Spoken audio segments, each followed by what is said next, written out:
नमस्कार दोस्तों, मैं आपका सहयोगी आए। मैं आपको आज बताने जा रहा हूँ कच्चा तीबू के बारे में। वीडियो के अंत तक बने रहे। क्यों है जानना जरूरी, आइए जानते हैं। आइए शुरू करने से पहले मेरा चैनल को सब्सक्राइब कर दीजिए, दोस्तों तक शेयर जरूर कीजिएगा। क्या है कच्चा तीबू की कहानी? इंदिरा सरकार ने इसे श्रीलंका को क्यों दिया था? कच्चा तीबू द्वीप का महत्व कितना? कच्चा तीबू द्वीप का मुद्दा एक बार फिर चर्चा में है।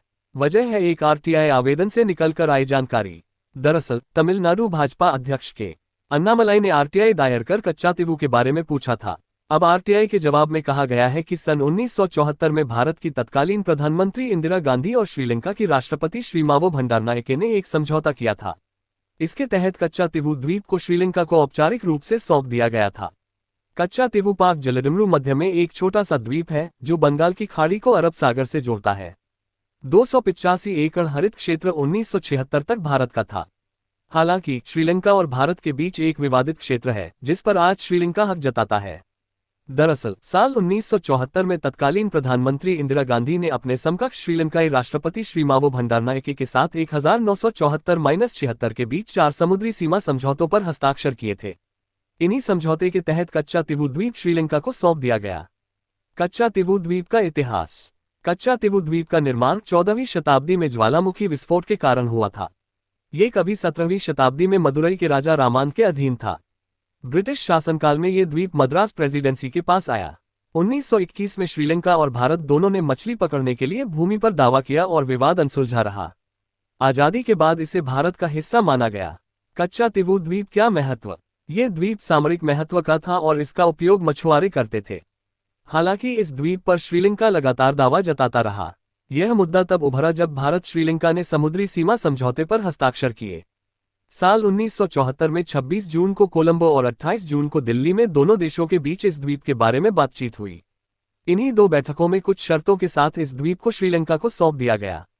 तब शर्त ये रखी गई कि भारतीय मछुआरे अपना जाल सुखाने के लिए इस द्वीप का इस्तेमाल कर सकेंगे और द्वीप में बने चच में भारत के लोगों को बिना वीजा के जाने की अनुमति होगी। समझौतों ने भारत और श्रीलंका की अंतर्राष्ट्रीय समुद्री सीमा चिन्हित कर दी। हालांकि इस समझौते का तमिलनाडु के तत्कालीन मुख्यमंत्री एम करुणानिधि ने कड़ा विरोध किया था। श्रीलंका में अलगाववादी समूह liberation tigers of Tamil Eelam LTTE के सक्रिय वर्षों के दौरान श्रीलंकाई सरकार ने सैन्य अभियानों के मुद्दों को उठाते हुए पानी में श्रीलंकाई मछुआरों की आसान आवाजाही को प्रतिबंधित कर दिया था।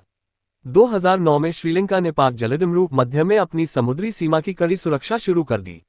2010 में LTTE के साथ संघर्ष की समाप्ति के साथ श्रीलंकाई मछुआरों ने फिर से पाक खाड़ी में अपना आंदोलन शुरू कर दिया और अपने खोए हुए क्षेत्र को दोबारा हासिल कर लिया। भारत में इस द्वीप को लेकर विवाद। तमिलनाडु की तमाम सरकारें 1974 के समझौते को मानने से इनकार करती रहीं और श्रीलंका से द्वीप को दोबारा प्राप्त करने की मांग उठाती रहीं। 1991 में तमिलनाडु विधानसभा द्वारा समझौते के खिलाफ एक प्रस्ताव लाया गया जिसके जरिए द्वीप को पुनः प्राप्त करने की मांग की गई थी।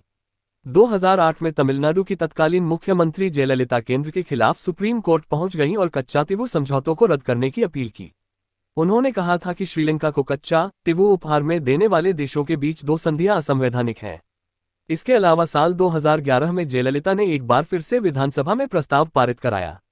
मई 2022 में तमिलनाडु के मुख्यमंत्री M.K. स्टालिन ने PM मोदी की मौजूदगी में एक समारोह में मांग की थी कि कच्चा तीबू द्वीप को भारत में पुनः प्राप्त किया जाना चाहिए।